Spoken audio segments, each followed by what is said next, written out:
पोल खुलने के बाद अवंतिका का असली चेहरा सबके सामने आने लगता है, लेकिन वह इतनी आसानी से हार मानने वाली नहीं होती।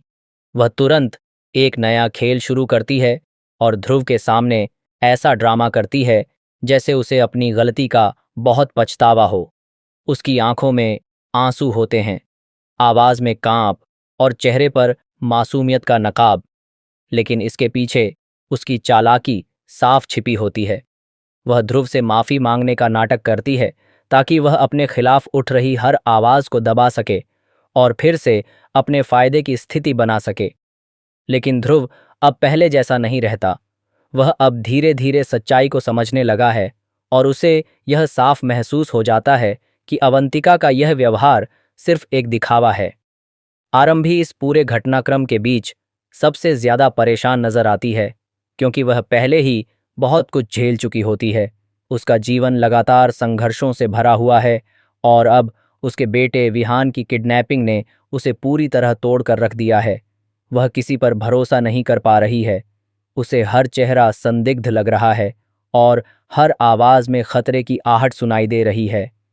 फिर भी उसके अंदर एक माँ की ताकत उसे टूटने नहीं देती। वह जानती है कि अगर उसने हिम्मत खो दी तो उसका बेटा खतरे में पड़ सकता है।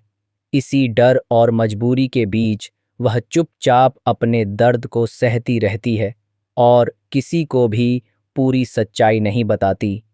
ध्रुव धीरे धीरे आरंभी की जिंदगी में एक मजबूत सहारा बनकर सामने आता है। शुरुआत में आरंभी उसे लेकर भी उलझन में रहती है, लेकिन ध्रुव का व्यवहार, उसकी सच्चाई और उसका साफ दिल उसे धीरे धीरे प्रभावित करने लगता है। ध्रुव की आंखों में एक अलग तरह की ईमानदारी होती है जो आरंभी को बाकी लोगों से अलग महसूस कराती है। वह बिना किसी स्वार्थ के उसकी मदद करता है और उसके बेटे को ढूंढने में उसका साथ देता है। यही वजह है कि आरंभी के दिल में ध्रुव के लिए भरोसे की एक छोटी सी जगह बनने लगती है। हालांकि वह इसे खुलकर स्वीकार नहीं कर पाती, क्योंकि उसका अतीत उसे बार बार डराता है। उधर अवंतिका अपनी साजिशों को और भी गहरा कर देती है। वह केवल माफी मांगने का दिखावा ही नहीं करती, बल्कि अंदर ही अंदर नए प्लान तैयार करती रहती है। उसका उद्देश्य सिर्फ एक होता है कि कैसे भी करके वह आरंभी को फंसा दे और अपने रास्ते की हर रुकावट को खत्म कर सके। वह कुनिका के साथ मिलकर अस्पताल में भी एक खतरनाक योजना बनाती है, जिसमें वह सर्जरी के दौरान गड़बड़ी करके आरंभी को बदनाम करने की कोशिश करती है। उसका इरादा होता है कि अगर आरंभी पर मेडिकल लापरवाही का आरोप लग जाए तो वह हमेशा के लिए इस परिवार और इस सिस्टम से बाहर हो जाए। लेकिन किस्मत को कुछ और ही मंजूर होता है। अवंतिका की चालाकी बार बार उसके खिलाफ ही चली जाती है। ध्रुव समय रहते कई चीजों को समझने लगता है और वह धीरे धीरे उन सबूतों के करीब पहुंच जाता है जो अवंतिका की सच्चाई को उजागर कर सकते हैं। अस्पताल के अंदर चल रही हर हलचल पर उसकी नजर रहती है और वह हर छोटे से छोटे संकेत को जोड़कर बड़ी साजिश को समझने की कोशिश करता है। आरंभी के लिए यह समय और भी कठिन हो जाता है जब उसे यह एहसास होता है कि अगर वह अपने बेटे के बारे में सच बताएगी तो किडनैपर्स उसे नुकसान पहुंचा सकते हैं। इसी डर के कारण वह चुप रहती है और अकेले ही इस दर्द को झेलती है। उसका दिल हर पल अपने बेटे के लिए तड़पता है, लेकिन वह मजबूरी में अपने आंसुओं को छिपाती रहती है। कभी कभी वह टूटने लगती है, लेकिन फिर अपने बच्चे की याद उसे फिर से मजबूत बना देती है।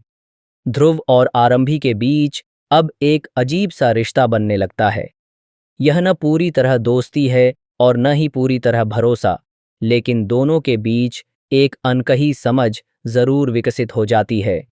ध्रुव को एहसास होता है कि आरंभी बहुत मजबूत महिला है जो बाहर से जितनी टूटी हुई दिखती है, अंदर से उतनी ही साहसी है। वहीं आरंभी भी समझने लगती है कि ध्रुव बाकी लोगों जैसा नहीं है, वह सच्चाई के साथ खड़ा रहने वाला इंसान है। इसी बीच अवंतिका को जब पता चलता है कि ट्रस्टी और बड़े इन्वेस्टर्स अस्पताल में आने वाले हैं, तो वह और ज़्यादा घबरा जाती है। उसे डर लगने लगता है कि अगर उसकी साजिशें उजागर हो गईं, तो उसकी पूरी इमेज और पावर ख़त्म हो जाएगी। इसलिए वह और ज़्यादा खतरनाक कदम उठाने की कोशिश करती है। लेकिन इस बार ध्रुव पहले से ज़्यादा सतर्क होता है। वह हर चीज़ पर नज़र रखने लगता है और अवंतिका के हर झूठ को पकड़ने की कोशिश करता है। ध्रुव को धीरे धीरे यह भी समझ आने लगता है कि विहान की किडनैपिंग सिर्फ एक साधारण घटना नहीं है, बल्कि इसके पीछे बहुत बड़ी साजिश छिपी हुई है। जब उसे यह शक होता है कि इसमें अवंतिका और विश्वास दोनों का हाथ हो सकता है, तो वह पूरी तरह बदल जाता है। अब वह किसी भी हालत में चुप रहने वाला नहीं होता। उसका रवैया पूरी तरह सख्त हो जाता है और वह अवंतिका से सीधे सवाल करने लगता है। अवंतिका को जब यह महसूस होता है कि ध्रुव उसके खिलाफ जा रहा है, तो वह उसे रोकने के लिए और भी नए हथकंडे अपनाती है। वह भावनात्मक खेल खेलने की कोशिश करती है, कभी रोकर, कभी खुद को पीड़ित दिखाकर और कभी परिवार के नाम पर दबाव बनाकर। लेकिन ध्रुव अब उसके झूठे चेहरे को पहचान चुका होता है, इसलिए उसका कोई भी तरीका अब काम नहीं करता। दूसरी तरफ आरंभी के जीवन में भी एक बड़ा मोड़ आने वाला होता है। वह धीरे धीरे यह समझने लगती है कि अब उसे सिर्फ डर कर नहीं जीना है, बल्कि अपने बेटे के लिए लड़ना है। उसके अंदर एक नई ताकत जागने लगती है। वह अब पहले से ज्यादा मजबूत और निर्णायक नजर आती है। उसे एहसास होता है कि अगर वह अब भी चुप रही, तो वह अपने बेटे को हमेशा के लिए खो सकती है। ध्रुव का साथ उसे मानसिक रूप से सहारा देता है, हालांकि वह अब भी पूरी तरह से किसी पर भरोसा नहीं कर पाती।